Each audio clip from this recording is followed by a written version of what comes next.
I shouldn't remember the headlights that clearly if nothing happened. That's what keeps bothering me. I can still see the dirt on the front grille, the way the left headlight flickered slightly, like it had moisture inside. I remember thinking, very calmly, that I hadn't finished paying off my credit card yet. And then I remember walking. Not waking up, not getting dragged up, just walking with everyone else across the street like I'd never slipped at all. But one of the pine branches I was holding was lying in the middle of the road. Cars kept driving over it. I only had two in my hands. It was 3 days before Christmas. I'd left work late and stopped at the grocery store because my mom texted me a list for dinner. She added pine branches at the last second. For the smell, she wrote.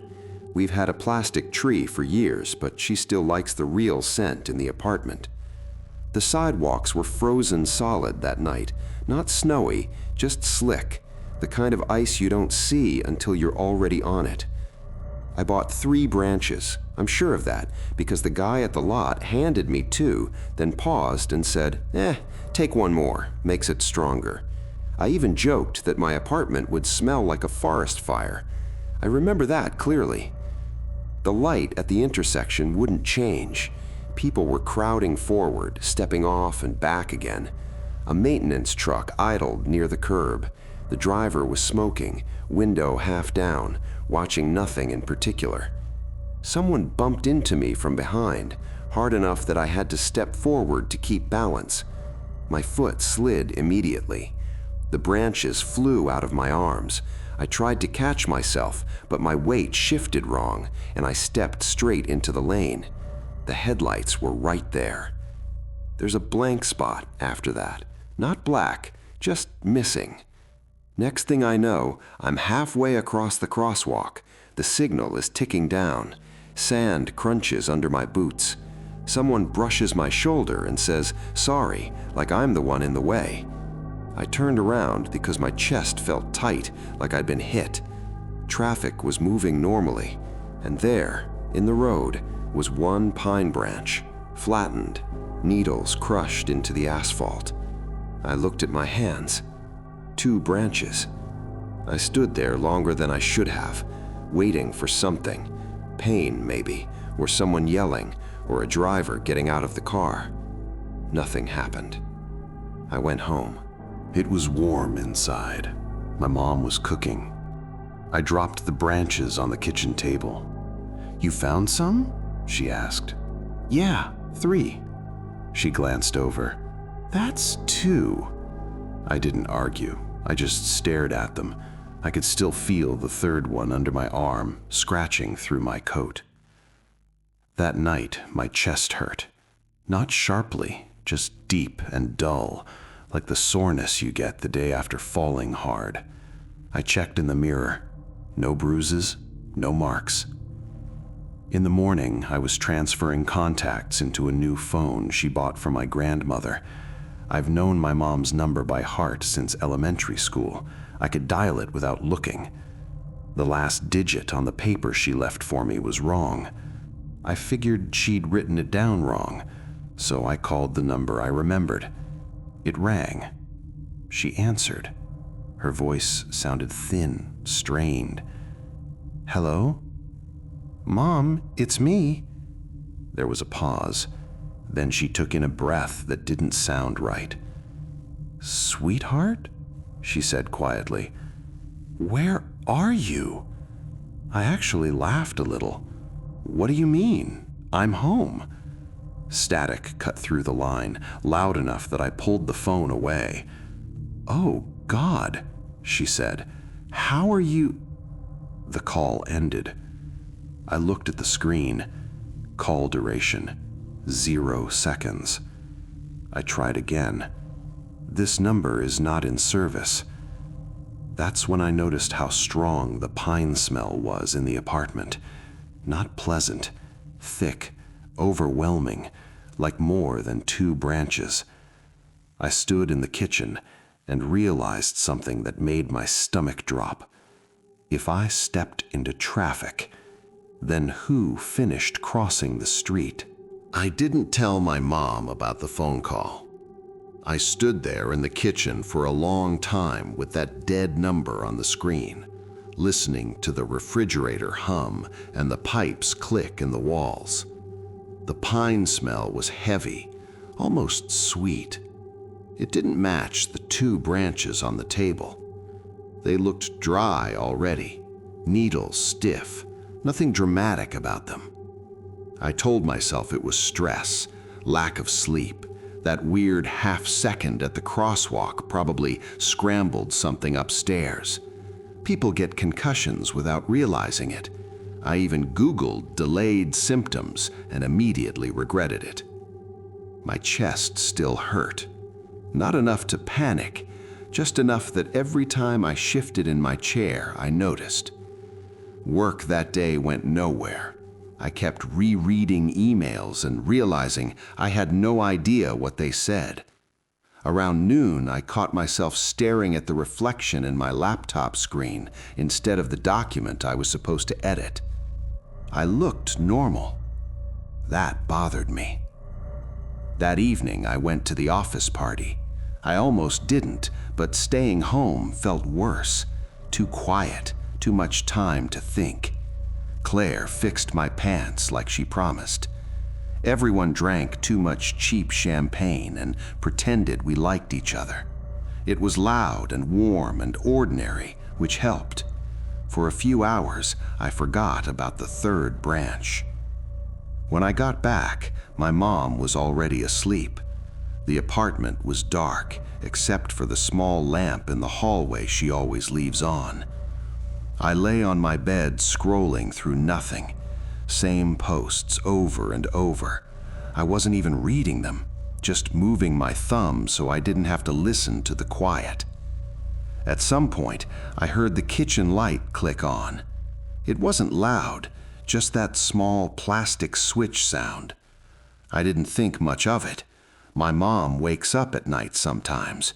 She gets water, takes her pills. The apartment has its own rhythm. I know all of it. I waited to hear the cabinet open. Nothing. No glass, no footsteps, just light under my bedroom door. I sat up. "Mom?" I called. No answer. The hallway floor creaks in 3 specific spots. I've known that since I was a kid sneaking around at night. I listened for those creaks. Nothing. I opened my door. The kitchen light was on. The table was clean. The 2 branches were still where I left them.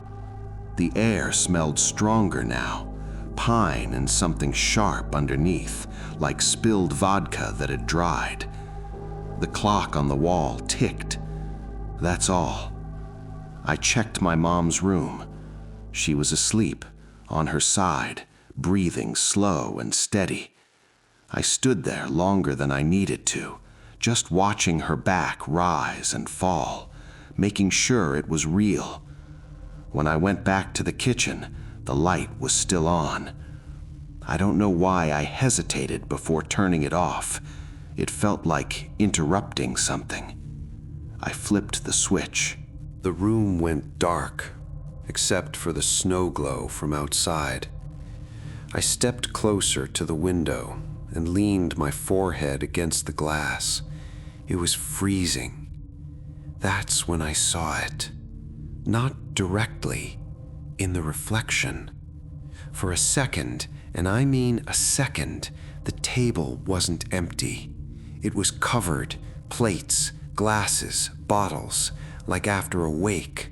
The branches were everywhere, more than 2, more than 3, scattered across the surface, and someone was sitting at the table, head down, hands flat on the wood.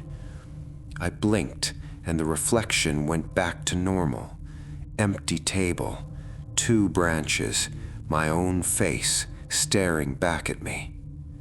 I stayed very still. My heart was beating too hard for how quiet the apartment was. My phone started vibrating in my hand. I hadn't realized I was holding it. Unknown number. I didn't want to answer. I did anyway. There was no voice, just a low, distant sound, like wind in a tunnel or breath pressed too close to a microphone. I didn't say anything. After a few seconds, I heard something faint, not words exactly, more like someone trying to speak through clenched teeth. Then a whisper, thin and strained. "Where are you?" The call dropped. I didn't sleep that night. The next morning, my mom mentioned nothing. She complained about the weather, about grocery prices, about my aunt bringing the wrong kind of pie for Christmas Eve. Everything was normal, except I couldn't shake the feeling that I was slightly out of place, like my body fit the room, but something else didn't. On Christmas Eve, we drove to my grandmother's house. She hates the smell of pine now, ever since my grandfather died. Says it reminds her of funerals. I didn't know that before. I guess I never asked. They had an artificial tree set up in the corner. When I walked in, the house still smelled like pine, stronger than ours. I stood in the doorway too long, trying to understand why. And then my uncle said something that made my hands go cold.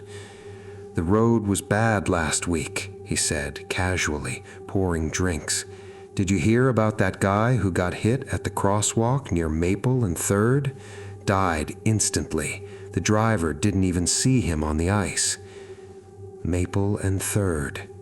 That's my intersection. I didn't say anything. I just looked down at my hands. And for a second, just a second, I could feel 3 branches digging into my skin again. Nobody at the table noticed anything was wrong with me.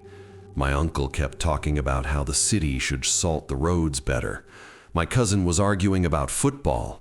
My grandmother was poking at her phone, asking me if I'd put all the numbers in correctly. I nodded at the right times. I even laughed once or twice. I don't remember at what. But Maple and 3rd kept replaying in my head. I told myself intersections get accidents all the time. It didn't mean it was me. It didn't even mean it happened the same night. Still, I checked.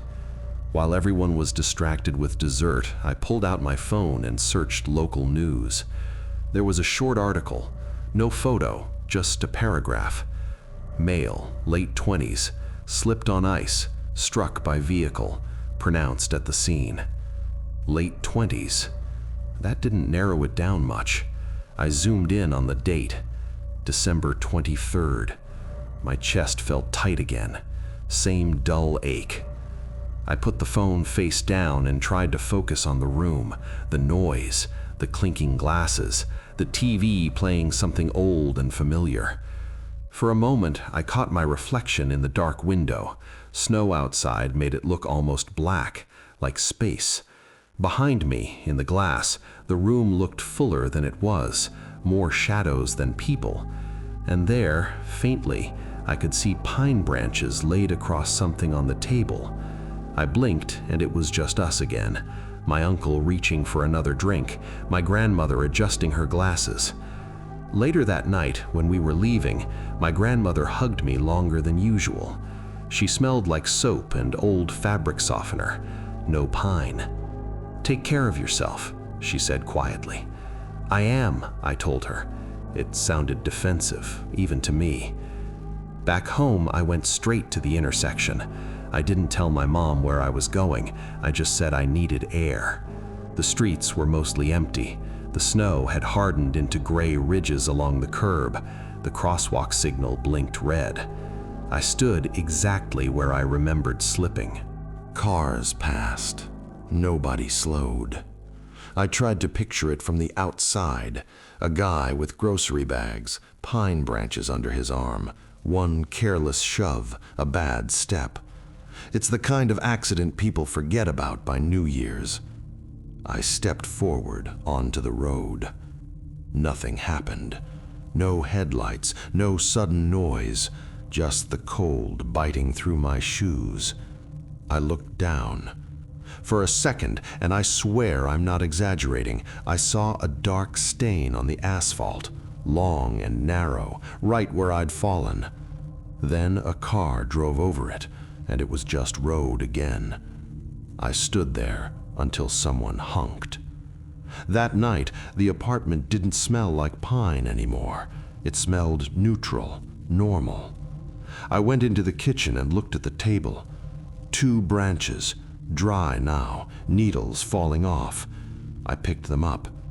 For a moment, I could almost feel the weight of a 3rd one in my other hand, the way it scratched through my coat, the way it slipped from my grip. I don't know what happened at that crosswalk. I don't know who answered the phone. But sometimes, when the apartment is quiet and the lights are off, I see the reflection in the window change for just a second. The table covered, the branches everywhere, and someone sitting there, head down, waiting. I haven't called that old number again. I'm afraid it might ring. I didn't even notice the guy at first. That's the part that makes me feel stupid when I replay it. I'd been living in that rental for what? A week? 2? Long enough to learn which floorboards squeaked and how long the shower took to heat up.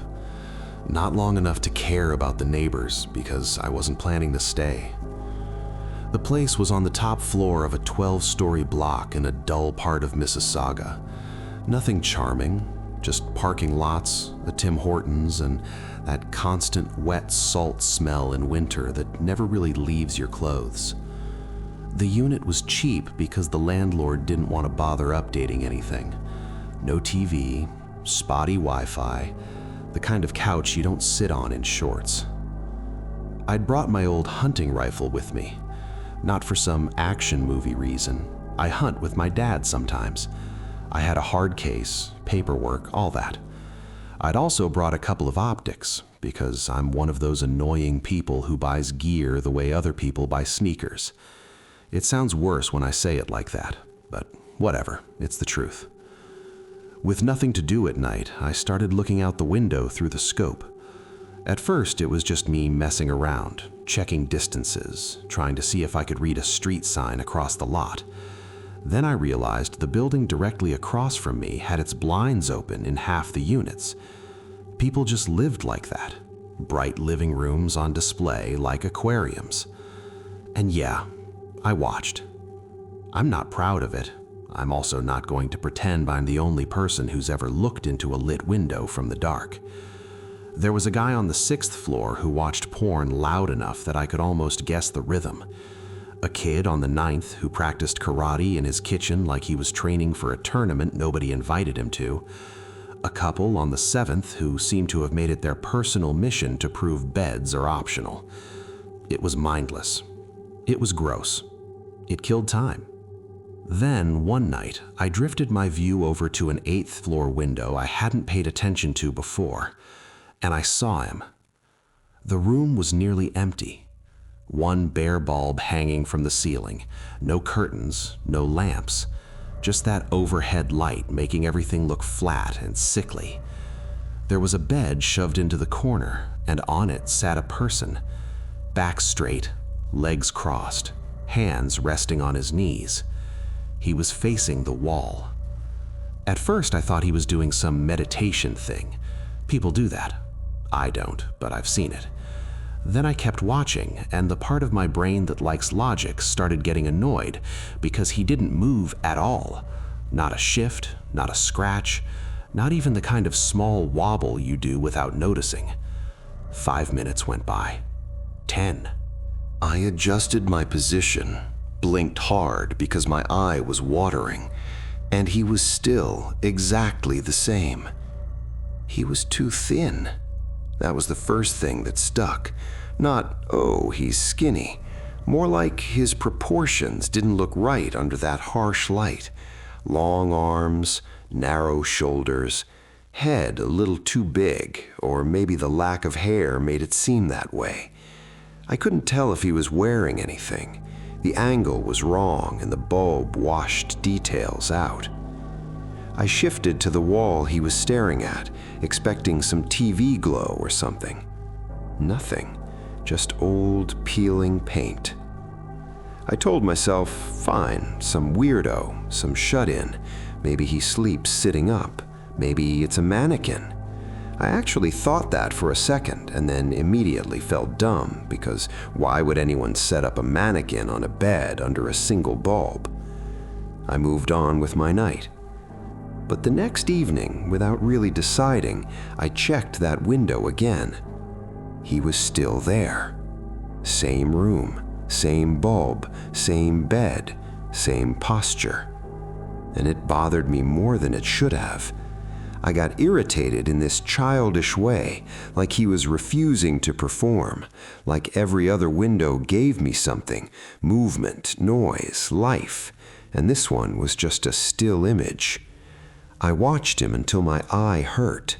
He didn't move once. I went to bed thinking about it, which made me angry at myself, and in the morning before work, I checked again. Still there. That's when I started timing it. That's when it stopped being casual. Because here's the thing I didn't admit to myself until later. I wasn't watching him anymore to kill time. I was watching because I needed to catch the moment he moved. And after 3 days, I started to suspect he already had. Just not while I was looking. By the 4th day, I'd rearranged my entire evenings around that window. Work would end, I'd heat up whatever depressing microwave thing I bought, and instead of sitting on the couch like a normal person, I'd pull the desk closer to the window and set up the rifle on its bipod. The curtains stayed mostly closed, just enough of a gap for the scope. I told myself I wasn't doing anything illegal. I wasn't recording. I wasn't pointing it at random people anymore. Just that room. Just him. He was still facing the wall every night. Sometimes his shoulders seemed angled slightly differently.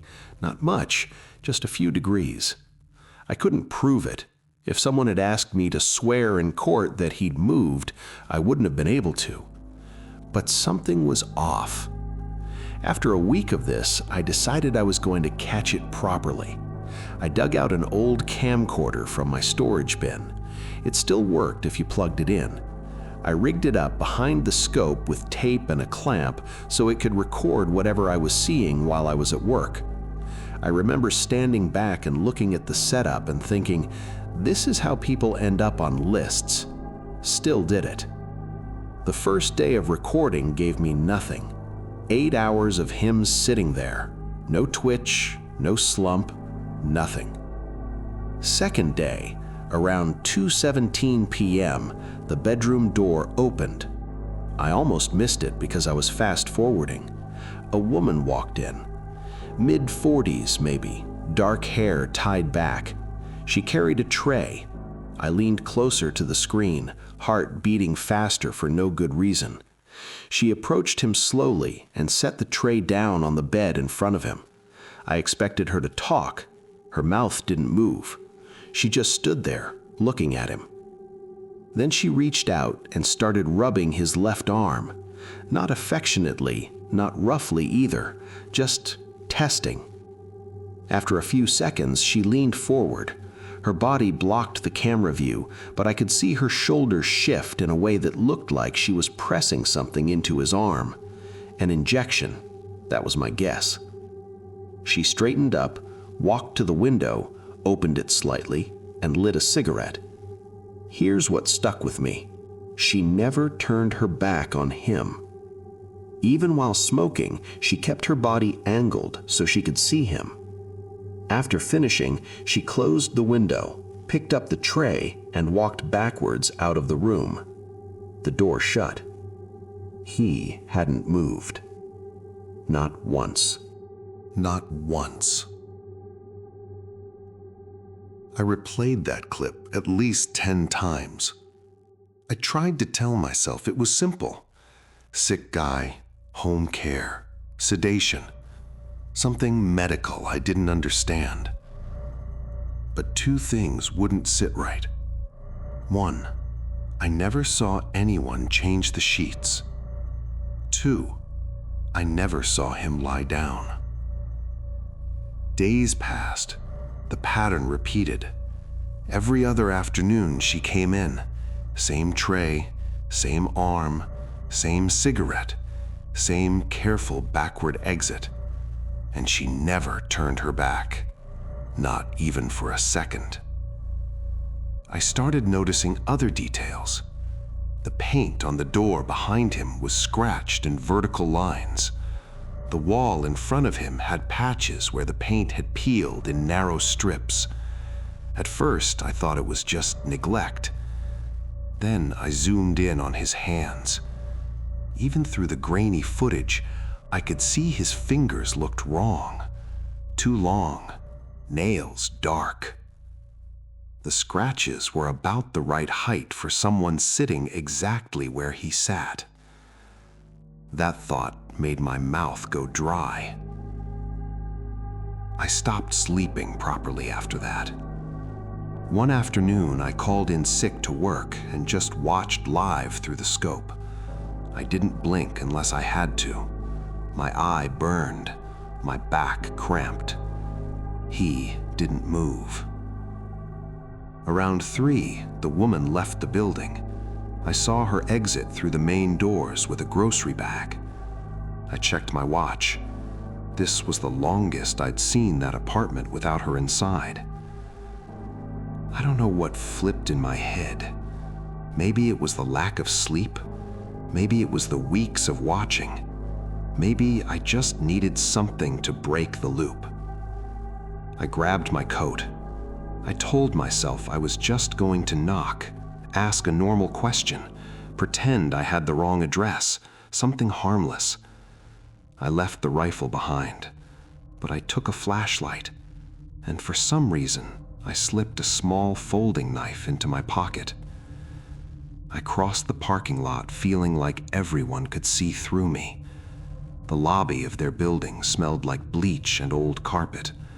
I found the elevator, pressed 8.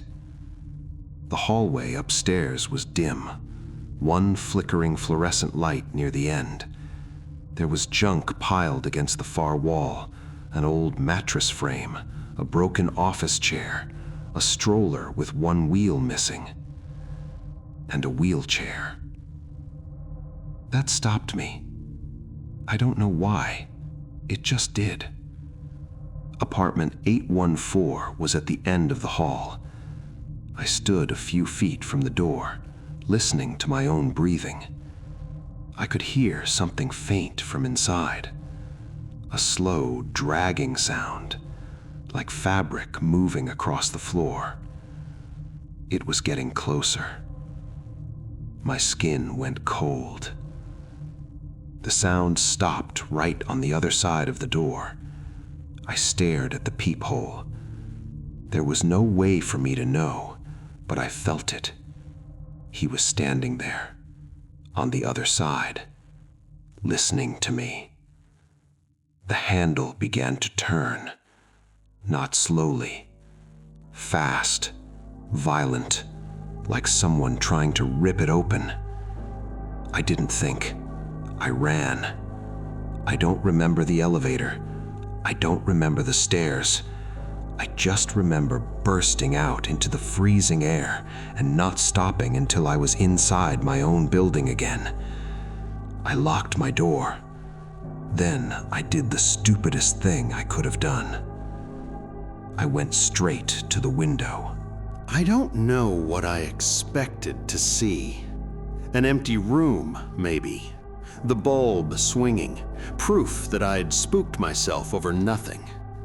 Instead, he was at the window, not sitting, standing, both hands pressed flat against the glass.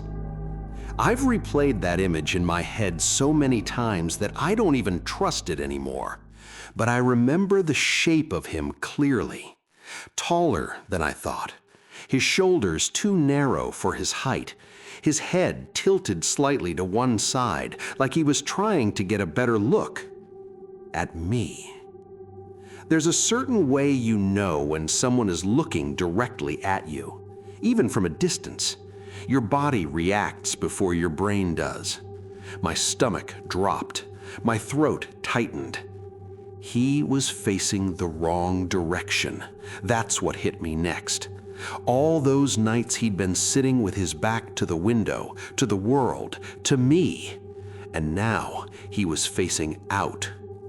The bulb behind him cast his features into shadow, but I could see enough. His skin looked pale in a way that didn't match winter light. Not just light-colored, flat, almost gray. His fingers dragged slowly downward, leaving faint streaks on the inside of the glass. He didn't pound on it. He didn't wave. He just pressed there, as if testing how solid the barrier was. I froze. The rifle was in my hands, but I hadn't loaded it. I hadn't even thought to.